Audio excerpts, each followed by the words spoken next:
investidor iniciante no mercado, né? Gente que nem sabia o que era bolsa de valores e agora está entrando muitas vezes empurrado pela renda fixa, pela taxa de juros, né? Que está bem baixa. Para onde o senhor aconselha, quais os setores o senhor aconselha que essas pessoas comecem a investigar antes de investir?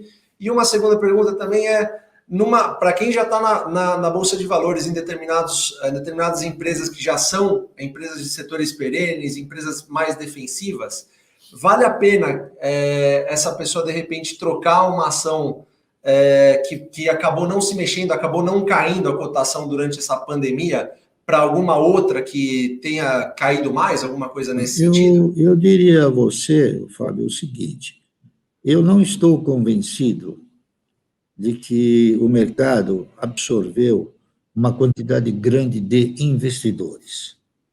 Eu acho que o mercado passou a ter, nestas circunstâncias em que a remuneração da renda fixa passou a ser pífia, como já era, agora passou a ser pior, que tiveram pessoas que ainda não se convenceram que a estrutura acionária é uma estrutura que pode, eventualmente, né, dependendo do direcionamento que a pessoa der aos seus recursos, produzir resultados muito superiores àqueles obtidos na renda fixa, não é isso? E eu não me convenci ainda de que essas pessoas elas se convenceram de que o mercado de ações é uma opção válida. No meu interpretar, eles estão fugindo desta baixa remuneração da renda fixa. Eles ainda cultuam o sentimento do agiota. Eles ainda não interpretaram que investir no mercado de valores significa dizer você investir na geração de riqueza, tá certo? Na sua movimentação e na sua distribuição. A partir do instante em que isso ocorrer, eu acredito que provavelmente as pessoas se conscientizarão mais e aí, então, talvez elas passem a ser investidores. Por enquanto, eu acredito que eles são aplicadores em fuga. Em fuga do quê? Em fuga da renda fixa que perdeu a sua estrutura de ganho.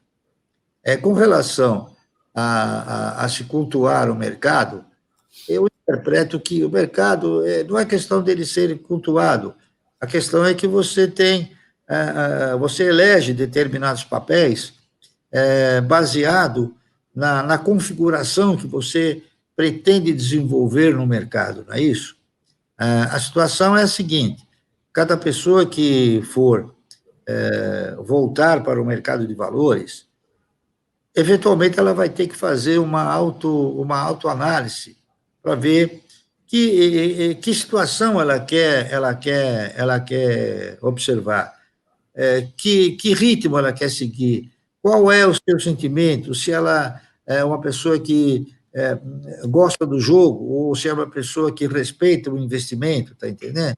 Isso vai depender muito da formação da pessoa, da cultura, da pessoa controlar a sua ansiedade, controlar seus egos, enfim. Ser investidor também não é fácil. A grande realidade é essa. A partir do momento que você se convence e você aplicar, num primeiro momento, na geração de riqueza, e depois se convencer que aplicar nessa geração de riqueza significa dizer que isso é um investimento e não uma especulação, eu acho que esse ponto é um ponto muito, muito importante do indivíduo alcançar. Não há necessidade de ser um erudito no mercado, basta que ele possa ter, pelo menos, a honestidade de buscar dentro de si próprio qual é o caminho que ele pretende eleger, qual é o caminho que ele pretende pavimentar, tá certo? Agora, com relação a trocar uma ação por outra, também depende desse movimento.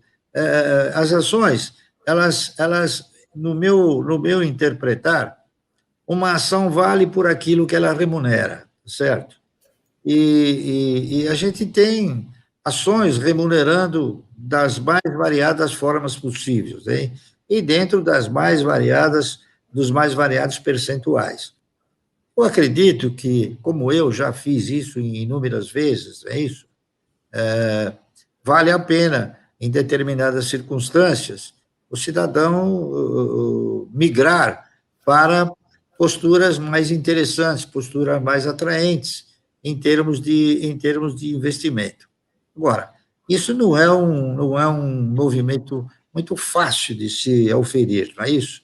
Quando se elege uma ação, principalmente quando se elege uma ação para você constituir uma carteira de renda mensal significa dizer o seguinte, é renda mensal, então você não tem que se preocupar com as eventuais e prováveis oscilações que o mercado possa produzir.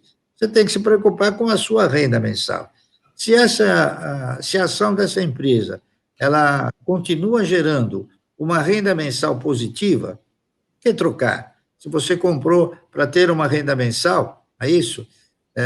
Então, você tem que ficar com a ação 1 ano, 2 anos, 10 anos, 20 anos, o que for possível, certo? Porque renda mensal é uma coisa que você aprecia dentro do seu sentimento. Tem pessoas que precisam de uma renda mensal de R$ 1.000 por mês, tem pessoas que precisam de 10 mil por mês, outros de 20 mil. Aqueles que conseguem alcançar o objetivo de consolidar uma renda mensal, eu não vejo por que efetuar trocas, a menos quando existe aí um fator extremamente assim declarado, né? E com a certeza de que você trocando você vai ter pelo menos os mesmos benefícios ou benefícios melhores. Então, trocar uma ação por outra em determinado momento pode ser favorável, mas isso requer um estudo muito mais profundo, tá certo?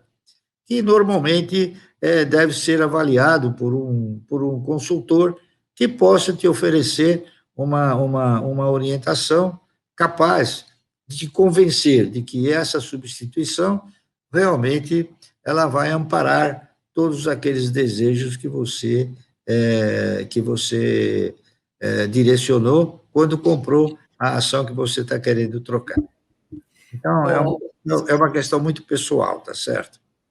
Seu Barsi, o senhor falou uma frase aí no meio da sua explicação, que foi muito boa, por sinal. O senhor falou que ser investidor não é fácil. E a gente recebe muitas perguntas de investidores que estão entrando no mercado, mas também de investidores já mais experientes, que ainda têm uma certa insegurança em relação à filosofia adotada da carteira previdenciária.